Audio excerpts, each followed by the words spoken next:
Is there really such a thing as psychic guidance?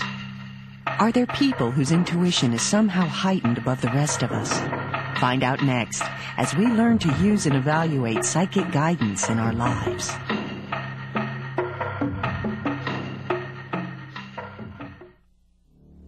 The 21st century, the beginning of a new era.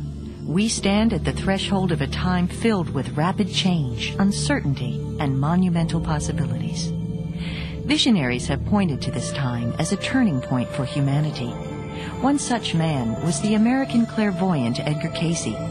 From holistic healing to spiritual development, the world that Edgar Cayce predicted is now emerging, inviting us to explore the new millennium. In today's world, we may often have questions about our life and its directions. Questions about our job, our relationships, even our future can sometimes seem overwhelming. For that reason, we may decide to seek guidance outside of ourselves, and a professional intuitive is one option. I'm Mark Thurston, and I'm joined today by Mary Roach, a popular intuitive who has given thousands of readings over the last 10 years to people from all walks of life. Welcome, Mary. Hi, Mark. When people go to a psychic to get information, what do they get that they might not get from other sources? Well, the one thing about intuitive information is that it's much more objective. Usually the psychic doesn't know the individual, and if the person thinks something really difficult or strenuous is happening and this psychic can see the outcome, it can help the person be more objective about the situation that they're in.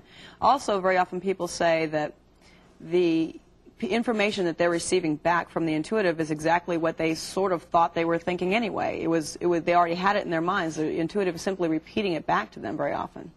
So it's both that mirroring as well as that confirming. Yes.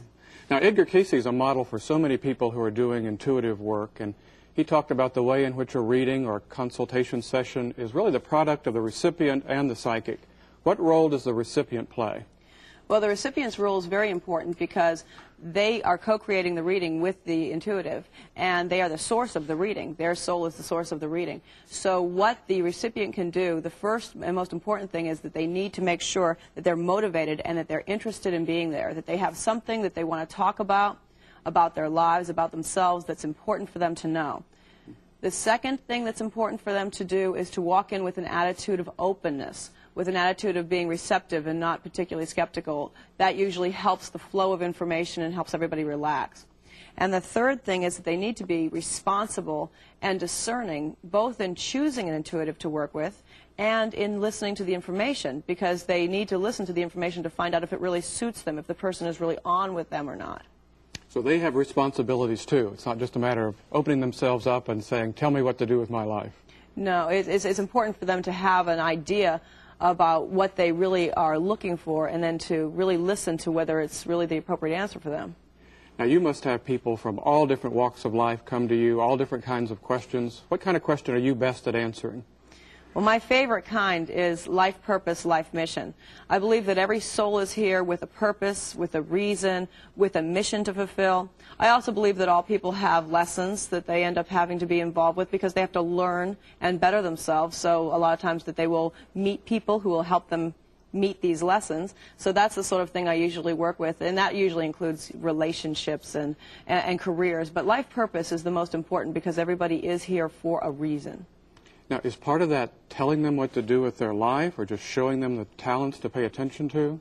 Well, it's showing them the talents, and a lot of times the talents do come from past lives. They usually have developed as a soul talent somewhere else, and if you tell them, well, here's something that you've done, and you could do it again, or you've got talent in this, it could open up that possibility for them to think about it.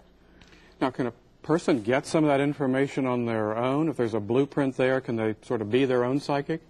Yes, actually the blueprint is constantly repeated in our being. It's in the physical level, in our DNA, it's in our blood type, our tissue type. The blueprint for the individual is unique, and therefore even in the esoteric sciences such as astrology, if the person wanted to run and get an astrology chart, or numerology, or even the psychological profiles like the MMPI and some of the other profiles like the Enneagram, all those are little blueprints that a person could use to find out more about themselves so they know how they fit in the universe. Do you do a better reading for somebody if they've done some of that preliminary work on their own? Not necessarily, but if a person's really working on their life mission and life purpose, it's very important for them to try to find many sources to get information from, not just one psychic.